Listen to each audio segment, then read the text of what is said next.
तर आजकाल आपण बऱ्याचदा ऐकून आहोत न्यूजमध्ये म्हणा किंवा सोशल मीडियावरती असे काही पोस्ट बघतो किंवा ऐकतो की हस्तमैथूनही प्रमाणाबाहेर करणं चुकीचं आहे. तर त्याच्यानेही याच्यावरती काही परिणाम होऊ शकतो का? हो.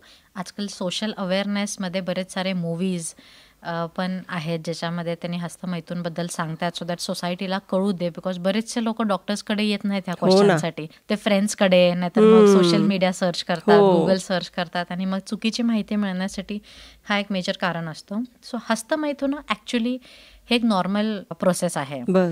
पण जर त्याला क्वांटिटी येऊन जास्त केलं तर मग ती एक सवय पडते आणि त्याच्यामुळे धातुक्षय होण्याचे चान्सेस असतात आणि ते इनडायरेक्टली वंध्यत्वासाठी कॉन्ट्रीब्यूट करतं. सो बऱ्याचदा लोक टेन्शनमध्ये नाहीतर जेव्हा त्यांना प्रेशर, एन्झायटी, डिप्रेशन अशा गोष्टी असतात, झोप व्यवस्थित लागत नाही. सो हस्तमैथून हे इंडल्ज करून मग त्याच्यानंतर त्यांना एक प्लेजर मिळून मग त्यांना झोप लागते, नाहीतर मग त्यांचा स्ट्रेस लेवल कमी होतो. सो जसे स्ट्रेस लेवल्समुळे पण इन्फर्टिलिटी होते, तसंच स्ट्रेसमुळे ओव्हर इंडल्जन्स हस्तमैथुनामध्ये होऊन पण मग ते इनडायरेक्टली पुरुष वंध्यत्वाकडे एक कॉज असतो. म्हणजे डायरेक्ट कनेक्शन जरी नसलं तरी पण इनडायरेक्टली ते कारणीभूत असू शकतं. एक्झॅक्टली. आणि आणखीन एक खूप महत्त्वाची गोष्ट इथे आहे जे बरेच लोक ह्या डिरेक्शनमध्ये विचार करत नाहीत, की जेव्हा फर्टिलिटीसाठी त्यांनी ट्राय करतायत आणि पार्टनर आहे तर सेक्शुअल ॲक्टिव्हिटीमध्ये इंडल्ज करून ते रिलॅक्सेशन मिळवणं जास्त महत्त्वाचं आहे. कारण मग तिथे ते फर्टिलिटीचे चान्सेस पण वाढतात,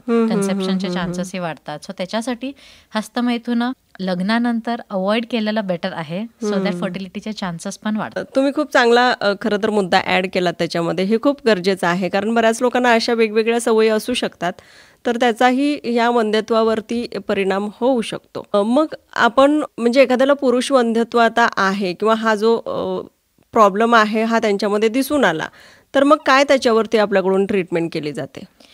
ट्रीटमेंटच्या आधी हे खूप महत्त्वाचं आहे की आपल्याला समजून यायला पाहिजे की काय दृष्टी आहे. ओके. जसं आपल्याला स्त्रियांमध्ये माहिती आहे की अंडा निर्माण होत नाही, बरोबर. नाहीतर महिन्याला पाळी येत नाही, नाहीतर मग काहीतरी गर्भाशयाला गाठ असू शकते, हे बरंच एस्टॅब्लिश्ड आहे. ओके. पण पुरुषांमध्ये करायचं काय आणि माहिती कशी कळेल? सो सर्वात पहिली गोष्ट सायंटिफिकली जर आपण म्हणलं तर ते स्त्री पुरुष और रादर एका कपलमध्ये जर 1 वर्षांपर्यंत त्यांनी ट्राय करून पण जर प्रेग्नन्सी राहत नसेल तर मग तेव्हा वंध्यत्व असं घेतलं जातं. आता रिसेंटली WHO डेफिनेशनमध्ये पण त्यांनी इन्क्लूड केलेलं आहे की पुरुष आणि स्त्री ह्यांमध्ये प्रॉब्लेम्स असल्यामुळे प्रेग्नन्सी राहू शकत नाही हे 1 वर्षांपर्यंत. ह्याच्या आधी एंटायर फोकस नुसतं स्त्रियांवर असायचा. सो गेल्या 6-8 महिन्यांमध्येच हा बदल झालेला आहे.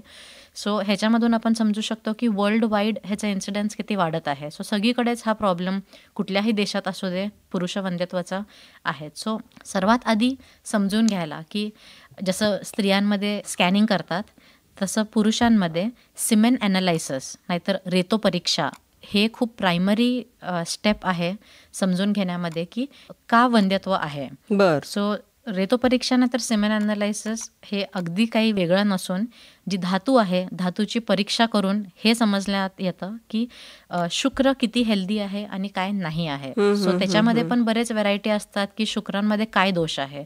सो त्या दोषाच्या बेसिसवर इधर पुढचं स्कॅनिंग करता येतं, सो ज्याला आपण स्क्रोटल स्कॅन म्हणतो, नाहीतर गरज पडली तर मग हार्मोनल प्रोफाईल चेक करता येते ज्याच्यामध्ये LH, FSH आणि टेस्टोस्टेरॉन हे चेक केलं जातं. पण बेसिक महत्त्वाचं आहे की रेतो परीक्षाही करायला हवी. म्हणजे या सगळ्या टेस्ट आधी पूर्वी करायला पाहिजेत की जेणेकरून आपल्याला समजता येईल की कशामुळे नेमकं हा प्रॉब्लेम आहे त्यांच्यामध्ये. हो. सो पुरुषांमध्ये जर आपण शुक्राची दृष्टी बघितली तर 3 खूप इम्पॉर्टंट फॅक्टर्स असतात बर. शुक्राला रिलेटेड. अच्छा. शुक्राचं काउंट की जितकं काउंट चांगलं आहे तितकं हेल्थ चांगलं आहे. दुसरा फॅक्टर आहे शुक्राची मोटिलिटी. सो शुक्राचं एक स्पीड असतं आणि ते स्ट्रेट एगकडे जाण्यासाठी फर्टिलायझेशनसाठी हे खूप महत्त्वाचं असतं. सो एक मोटिलिटी बघितल्या जाते आणि दुसरी आहे मॉर्फॉलॉजी. सो त्याचा स्ट्रक्चरल फॉर्म जर ह्याच्यामध्ये डिफेक्ट असेल तर मग ते ॲज अ डिफेन्स मेकॅनिझम एगला पेनिट्रेटच करत नाही आणि फर्टिलायझेशन होत नाही. सो जेव्हा आपण एक रेतो परीक्षा करतो सो त्याच्यामध्ये ही दृष्टी समजून येते की शुक्राचा काउंट कमी आहे, मोटिलिटी कमी आहे की मॉर्फॉलॉजी कमी आहे. कारण ह्याच्या बेसिसवर वेगळे औषधं आहेत जे हेल्प होतात. जर आपण जस्ट मेजॉरिटीली असं होतं की बरेच लोक ऐकतात अश्वगंधा हे चांगलं आहे, सो अश्वगंधा घ्या. हो. आम्ही 6 महिने अश्वगंधा घेतले पण तरीही फर्टिलिटी होत नाही आहे, प्रेग्नन्सी राहत नाही आहे. बिकॉज मे बी अश्वगंधाची गरजच नाही आहे, ती दृष्टीच नाही आहे. हे शुक्र रिलेटेड. आणखीन महत्वाचा पॅरामीटर जे रेतो परीक्षामध्ये आम्ही करतो इज सेमायनल फ्लुइड. सो जे रेतस असतं, जी धातू असते, ते जर खूप घट्ट नाहीतर खूप चिकट असेल, नाहीतर अगदीच पाण्यासारखं पातळ असेल, तरीही ते प्रेग्नन्सी राहायला प्रॉब्लेम क्रिएट करतं. हो. त्याचे पीएच असतात, सो ते किती अल्कलाईन और किती ऍसिडिक आहे, सो त्याच्या बेसिसवर पण प्रेग्नन्सी राहण्यासाठी हे प्रॉब्लेम क्रिएट करतं. सो हे बरेच गोष्टी कळून येतात रेतो परीक्षा केल्यानंतर. त्याच्या बेसिसवर ठरतं की कुठली ट्रीटमेंट द्यायची. अच्छा. आणखीन एक असते ज्याच्यामुळे रेतो परीक्षा म्हणजे रेतसमध्ये डिफेक्ट्स असतात, पण त्याचं कारण काय तर वेगळं असतं. एक खूप कॉमन कारण आहे एक कंडिशन ज्याला आम्ही व्हेरिकोसील म्हणतो. सो जे शुक्राशयाच्या अवतीभवती जे शिरा असतात त्याला इन्फ्लमेशन होऊन तिथे उष्णता वाढते. मग अगेन उष्णता वाढल्याने परत ते शुक्रावर वेगळा परिणाम देतो आणि मग शुक्राची दृष्टी घडते. सो जे काही कारण असेल ते कारण बघून, जे आपल्याला इन्व्हेस्टिगेशन आणि एक्झामिनेशन नंतरच कळून येतं, ते ट्रीट केल्यानंतर मग पुरुषवंध्यत्व हे रिझॉल्व्ह होऊन जाते.